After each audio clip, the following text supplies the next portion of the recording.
that smart or devious, but nothing could be further from the truth.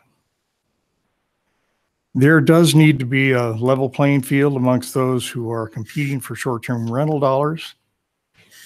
We need to work with the likes of Maria Twitchell, who works for Iron County Tourism.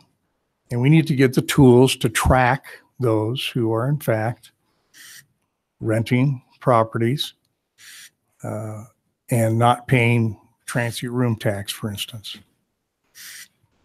I think this group can come up with a common sense approach to controlling things like the numbers in short-term rentals and short-term tenants. We can discuss and reach reasonable conclusions on parking and addressing how short-term rentals are integrated into a welcoming festival city. I know my fellow council members have other thoughts, and I'm looking forward to hearing from those. I will just tell you that when I have used a short-term rental, like an Airbnb or an ARBO, I have treated that property like it is someone's home, which it is. And I think there's a respect that comes with staying in places like that. And I think it can be counted on. I have heard in abundance from both sides of this argument. We on the council have spent a good amount of time in the last 2 weeks in particular addressing the issues that we've heard about. Both sides have equal passion for their position. Some have been fearful to come forward because they do short-term rentals and they're feared that they're going to be shunned by their neighbors. I had a half-hour-long conversation with a lady that does short-term rentals who is, because of the reaction toward the Hunsakers, was in total fear that she's going to be found out that she's doing the rentals. That's not an attitude we should have in our community. I think we need to have discourse without the fear of being shouted down. I'm a Rotarian, and one of the things we ask ourselves every time we meet is it fair to all concerned? And the ordinance that is being proposed, in my opinion, is not. So I would move that we reject the ordinance. Hold on, before you do that, let the other council members speak if you're going to. Okay. I got a few things I want to say to clarify. All of them want to do that before you. Okay, that's fine. Thank you, Craig. I was going to leave it wide open. Yeah.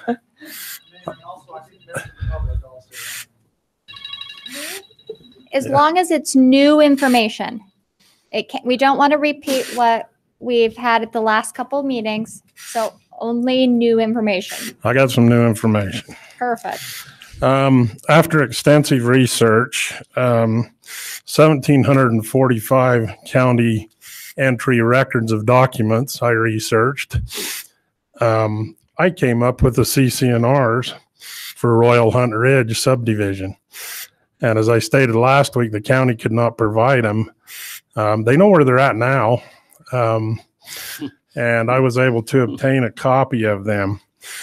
And the reason I bring this up, I just wanted to kind of educate the people in Royal Hunt Ridge, because I deal with CCNRs on a daily basis and have for over 30 years. Very familiar with the writings of them. Your CCNRs are basically a boilerplate. There could have been some other details put into there. And you may have some options to amend your CCNRs, okay? And let me read you out of CCNRs that are on the books currently that kind of addresses a lot of these things real quickly. I'm not going to drag this on, but let me just quickly read on the use and occupancy out of Section 3. You have a Section 3, by the way, but these paragraphs were left out in your draft. The lots into which the property shall be divided shall be used only for single-family residential dwellings. There shall be no multiple end dwellings of any kind, including but not limited to basement apartments, duplexes, or apartment buildings. No condominiums of any kind are allowed. No time sharing of any kind is allowed. Each dwelling shall be occupied only by a single family. No one shall be entitled to reside in a residence constructed on a lot unless they are members of the immediate family therein residing, or are authorized foster children or wards. No boarding houses or other group housing for unrelated people of any kind is allowed, regardless of the method or structure of the occupancy arrangement. No noxious, illegal, or offensive use of property shall be carried out on any lot, nor shall anything be done therein that may be or become an annoyance or nuisance to the neighborhood. No grantee or grantees under any conveyance nor purchaser shall at any time conduct or permit to be conducted on any residential lot any trade or business of any description, either commercial or non-commercial, religious or otherwise, including day schools, nurseries, or church schools, nor shall premises be used for any other purpose whatsoever except for the purpose of providing a private single-family dwelling residence. I wish you had those in yours, and that's what I was trying to research for you to see if you did, because that's a tool that we find very effective in a lot of HOAs that we have some teeth to go beyond city ordinances, and CC&Rs are more restrictive than what ordinances we pass as city council members. And we have lots more in these particular ones, but I just wanted to give you that example to help maybe educate you a little bit on and I was hoping to find it in yours maybe as a tool. Thank you. So I guess it's my turn. My parents always taught me that we should all be accountable for whatever our actions might be. And I think last week, can everyone in the hall hear me okay?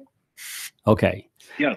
Last week, I feel that there was some innuendos applied towards the city and particularly the city attorney. And I want you to know, right or wrong, as far as I know, I was the member that came to the city and said, what are we doing about short-term rentals in this community? Because I knew they were going on in this community. I know friends that have been doing it for a number of years.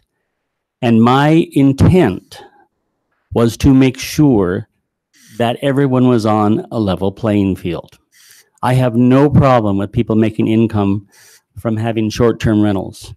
What I do have a problem with is when they're not paying the appropriate sales tax, transient room tax, and not having a business license. And I will still remain adamant about that.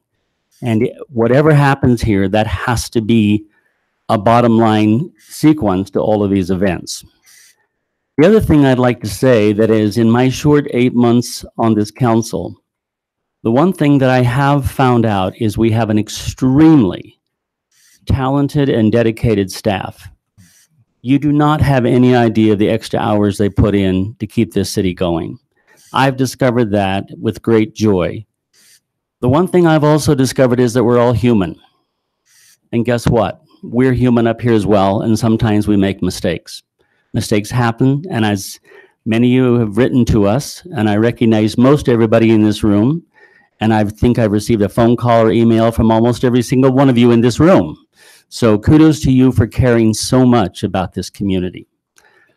We can fix things, but what it's going to take to fix them is some common sense approach, some sensibility, and not all emotional based. I get that. I mean, I cared about a lot of things, and I live in an R3 zone. And when the student housing districts came about, everyone knows where I stood on it. But you know what? The sun came up the next day and life went on. And what I hope we can do as a community is come together and sit down and talk about this in a sensible manner. The councilmen up here are not elected by a district or a division. We represent all of the citizens of this community. So what happens on Ridge Road and what happens on North Cedar Boulevard and what happens on South Mountain Drive or on some other street affects all of us, and all of us are responsible for that. So regardless of the outcome tonight, and I don't know how it will end up, but I want this to be the beginning because I want to make sure that we continue to be a community that cares. That's why I've been here for 44 years. I'm the only retired one up here, and I don't know how that can possibly be since I'm the youngest one up here. But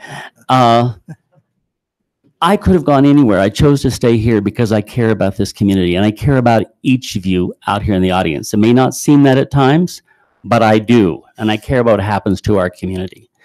So I just ask as we move forward that we do it in a civil, orderly manner and that we respect everyone, because Cedar City is a great place. And I want you to know I take action, I take responsibility for this. I wanted us to be on a same level playing field. And guess what? We are not the only place that is dealing with this. I have looked at San Marcos, Texas. I have looked at Austin, Texas. I have looked at Estes Park.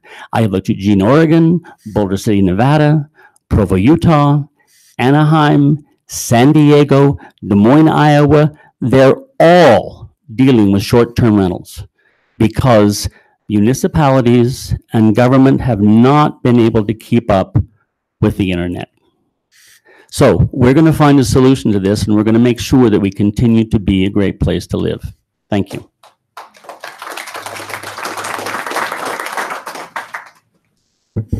I don't know that I could say anything more and belabor the point. I'm in 100% agreement with what my fellow council people have said. My notes, I could almost just go down, check it off. It's already been said. I do believe that we can find a solution for this. And this is, no matter what happens tonight, it's not the end of the issue. It's the beginning of us finding a solution that all of us can live with. And so we appreciate your input. We appreciate all the suggestions that we've had. We've been taking that. All of us are willing to work on committees, maybe similar to what we did with the student housing. I don't know if any of you followed that. We had some town hall meetings, some other committees and whatnot, to where we could come up with a viable solution. And so despite what happens tonight, I think we still have a lot of work. This is a big issue, a sensitive issue, and it wasn't going to be solved in a couple of weeks' time. So we appreciate your patience. Councilman Cousins? Yes. Councilman Cousins, do you have anything you'd like to add? Yeah, I do. I don't know if you can hear me okay. Yeah, we can hear you great. Not speaking in the mic, but and most of you have done great. I concur with most of what's been said tonight. I appreciate Councilman Isom's clarifications on the fact that Cedar City, there's a brochure being distributed around the residences in R1 neighborhoods that said that we passed recently the approval of Airbnb and vacation rental properties in R1 zone. And I'm glad he clarified that that's absolutely false. And I'm disappointed that information was used to create a lot of the stir that's been brought up. I know that we're going to have a few minor issues with vacation properties, as we've seen on Ridge Road. But in the 7 years I've been on the council, that's the first time I've ever really heard of a vacation rental being brought up and being a problem. The other thing I'm concerned about is enforcement. We can talk about, say, hey, we can only have 2 people per bedroom, or we can do this, or we can do parking and regulate parking and all these things. And it's great. It sounds great on paper. I don't support that. But if we did vote, if the majority of the council approved some of those regulations, I don't know how you enforce them. I mean, for years, we asked people in Cedar City to not have more than 2 dogs. And obviously that failed. We were not willing to enforce it. We didn't enforce it. And eventually we eliminated that ordinance because we did not enforce it. We're not willing to.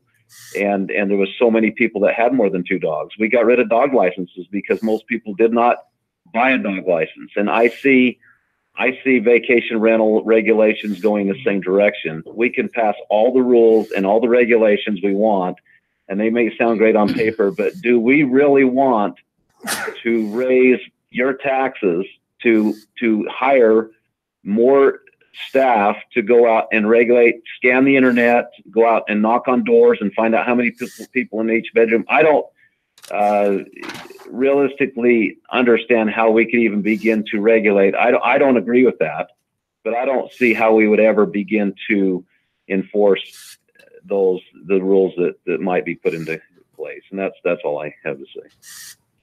Okay. And as promised, if there is new information, we are happy to hear it. We will limit this again to just a couple minutes for each person so that we can get through. But please only present new information. If there is anyone. Yes. Hi, Randy Allen. I couldn't agree more with we need to be civil. And I've always been civil, and I'm a Rotarian too, and I believe in being fair. We also need to not shame these citizens for exercising their democratic rights. There's a couple people who may have name called. I've never name called. I don't think 98% of these people have name called or gotten angry or done anything other than use their democratic constitutional rights to free speech and voting and proposal of laws to protect their community and their homes. And that's not an evil thing. That's democracy and the Constitution at work. And so I appreciate and thank you very much for indicating that you will listen and that you will work towards solutions. I think we can do that. I think we can find good solutions. Enforcement problems, you could say that about any law. Marijuana, prostitution, name it. Just because it's a little tough to enforce doesn't mean that it can't make a big difference. If you say this is the law, there are many who will obey the law. We believe in obeying the law, and if we set a legal standard, many will obey. And so just because some will break the law is not a reason to give up. CC&Rs, thank you very much for your research. They are a very mixed bag, and they don't solve the problem in a way that the law generally applied by the governing authority can. So I hope we can still work toward good solutions. I think my time's probably up. Hey, thank you. Thank you so much. Thank you. Thank you.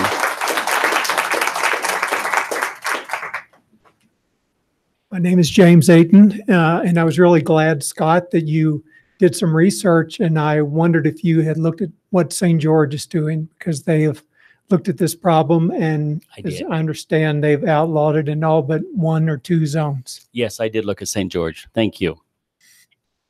I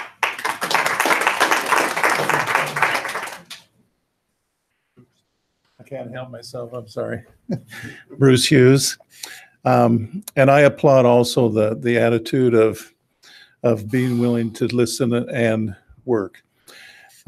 Several years ago, the council spent numerous months trying to decide how many chickens we could have in our yard.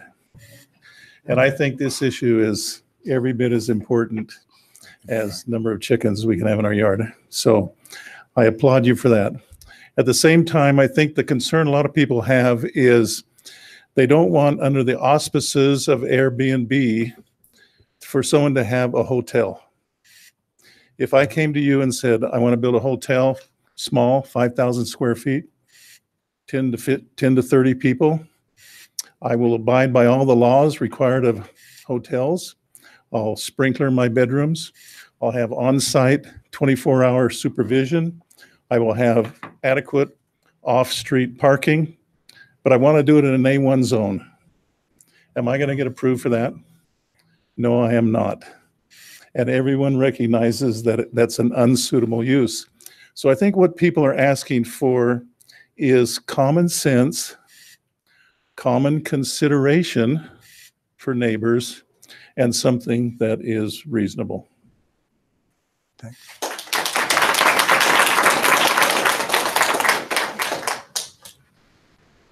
If anybody took my words as meaning that I didn't want anybody to follow the normal democratic process of dialogue and discussion, that wasn't my meaning, Mr. Allen, neighbor.